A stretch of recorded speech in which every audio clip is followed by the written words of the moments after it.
Well, maybe that's a good place to start then, Jane, is your involvement initially with the attempt to get the video Yeah. made of the story of the I'm Alone? And I'm assuming it was based on Peter Wally's storyboard. Where did that go? Well, the idea was Shirley wanted to get something going for the I'm Alone. I guess Wade wanted to too, but Shirley had a lot of enthusiasm and she just ran with it, and she said to me, "You must know a lot of people in the film business. Do you think you could make this happen?" And I said, "Well, I will try." So I right away went to two people I was working with right then. One was I had placed a soundtrack with him, with the filmmaker, Carlos Ferrand. And separately from that project was a friend of mine who was a producer, Craig Graham, who was very interested in the arts, the classical music mostly, but the arts and good pop. And he himself was a jazz piano player. So I went to them and they thought it was a lovely project.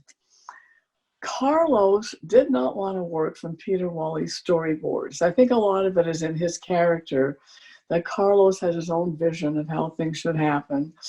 And he wanted to work with that and develop that. And he had a vision. And he made, many, many sketches and storyboards of his own. And we wrote proposals to every cultural funding agency you can think of. We started with the Canada Council. We started with the Film Fund. I think Craig went to the CBC with this. I think he took it to the film board. I mean, because they did all the legwork, because they were the people who were in touch with the money, let's face it. And they had put a budget together, so much for this, so much for that.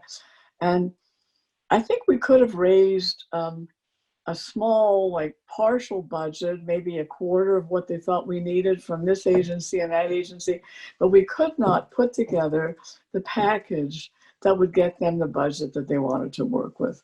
And that was how they wanted to do it. They both had projects going, and you know how it is in that business, it's feast or famine. If you have something happening, you're not going to stop and take on something that's going to be a labor of love, and that will delay something that you have to turn in, that's a serious business project. So reluctantly, we all abandoned it. We all stayed friends, and Shirley thought Craig Graham was a lovely guy. She thought he might take another go at it at some point, but it never happened. That was in the early 1990s?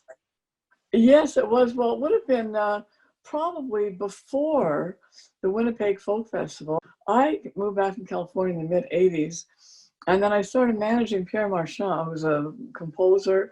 He writes with Sarah McLachlan. He co-wrote a lot of songs she did and produced her, and wanted to do soundtracks, which is how I got interested in him with soundtracks, which is how I met Carlos, which is how I met Craig, over a period of time. And then there was the Winnipeg Folk Festival, which we think was in 1991. Adrian Clarkson was putting together what would later be a project, a CBC project on Wade. And they shot the Winnipeg Folk Festival with Murray McLachlan emceeing and interviewing Wade. And I forget what that footage looked like. But we were all in the concert. Peter Weldon was in the concert. Kate and Anna were in the concert. I think Dane Lanken was in the concert, if I'm not mistaken. So a big group of us on stage, doing the show with Wade as the star, as the performing artist, the headliner.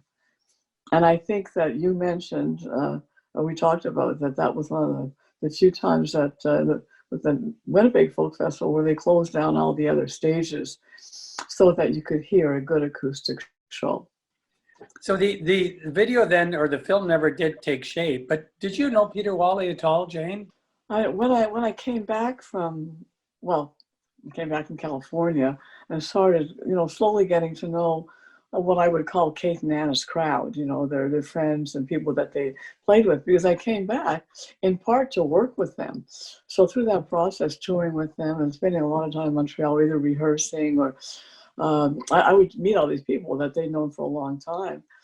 Some of them I'd known as well, like Peter Weldon. I'd known him since the 60s. I met him in his very living room here in 1963 when he was with the Mountain City Four.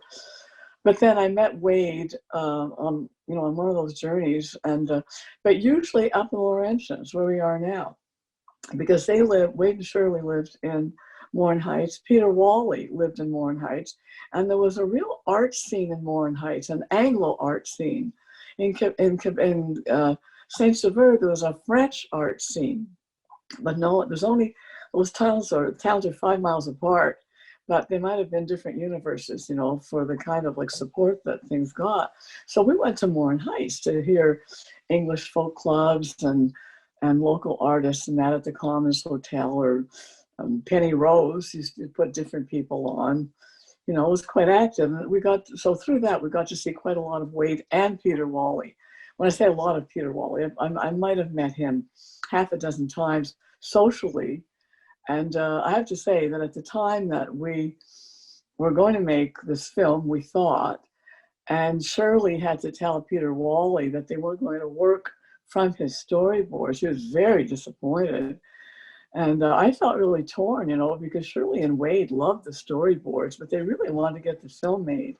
And I had a lot of confidence in Carlos because I'd seen his work and I knew he knew what he was doing. And I said, this is the only way that I know of at this point in time to get this done, and I'm sorry, Peter Wally, the drawings are beautiful, but I'm sorry it didn't work out. But that was it. So we put them aside and we ran with Carlos's ideas. He made many sketches and several storyboards and wrote up many proposals, as did Craig, but we did not use. And I think I always felt that it caused a little bit of a furore with me and with Peter Wally. I mean, I always felt funny when I was around them after, even though the film didn't happen, and he may well have been thinking, I told you so, but he was classy enough not to say it. Yes. He was also a sculptor, as I recall. In fact, I have one of his pieces here. But as I recall, also in his front yard, I think it was Maple Avenue or Maple Drive, where they lived, there was a huge, I want to say a goose, perhaps, a metal goose mounted on a rock. I have just the vaguest recollection of that. Yeah. I think that when we saw Peter Wally, we saw him maybe at Wade and Shirley's, or in a cafe or something. I'm not sure how often I went to his house. We probably saw him at Penny and David's. Were those, or we probably very likely had business meetings at cafes. I'm not sure I spent a lot of time at their house, at Peter Wally's. I see. Yeah. Other people that we knew that they were friends. They were sort of peripherally, in the arts, but they were great supporters. Were Gail Schwartz and Peter Jarish, and they were friends of Peter Wally's and Penny Rose's and Wade and I, because that was a very small, tight Anglo community, particularly as it concerned the arts.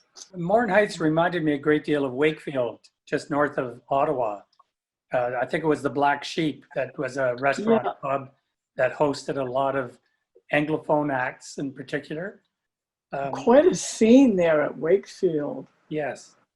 Yeah, very, as you said, it's kind of nowhere actually, but it does have quite a scene. I'm surprised sometimes at the artists that play there.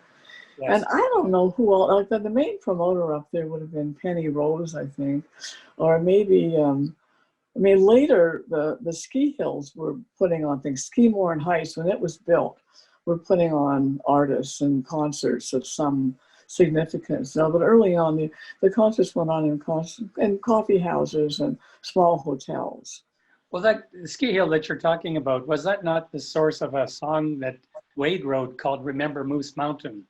And I believe actually Peter Wally illustrated it for the book that we published, The Songs of Wade Hemsworth.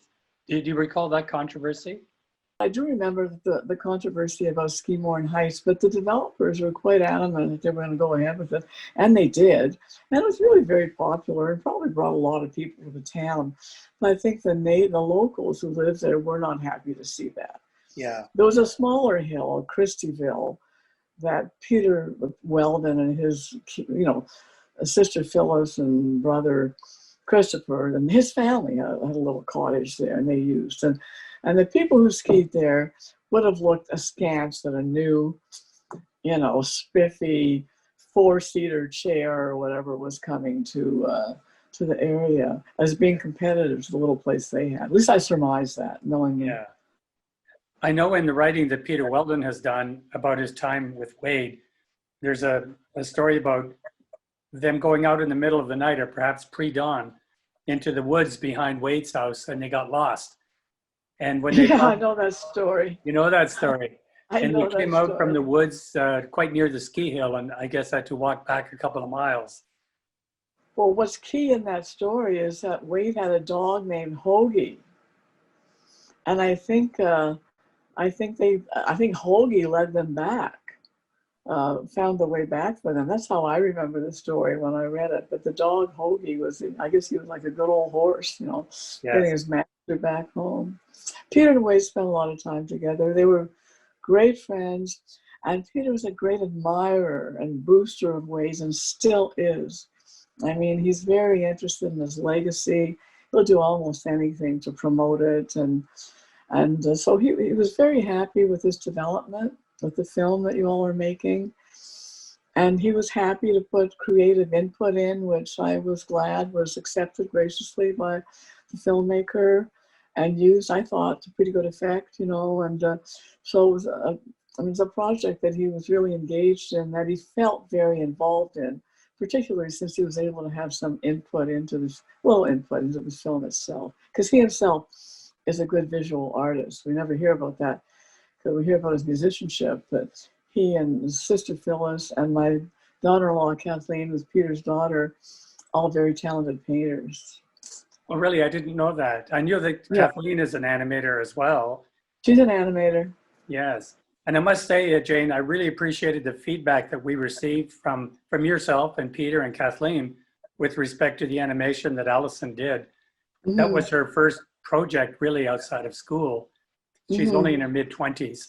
And when she was offered the task of animating Peter Wally's storyboard, she took it on unreservedly.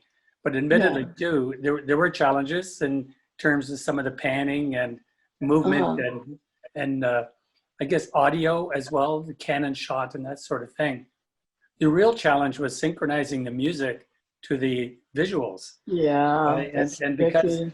Allison is, she's not really a folk music aficionado, but I Mm-hmm. tell you now, she knows that story inside out. Yes. Yeah. She would have seen it 1,000 times. Yes, exactly. In fact, there was a period of time toward the end when she would put earphones on so she would not have to listen to the song, just follow the visuals. Block it out. Yeah, So yeah. funny. Well, I must say, if that was her first, creative or commercial, I guess, I hope it's going to be hugely commercial. That was her first venture out of school. She has some kind of real beginner's luck, because she did very well with it, and it's a good film.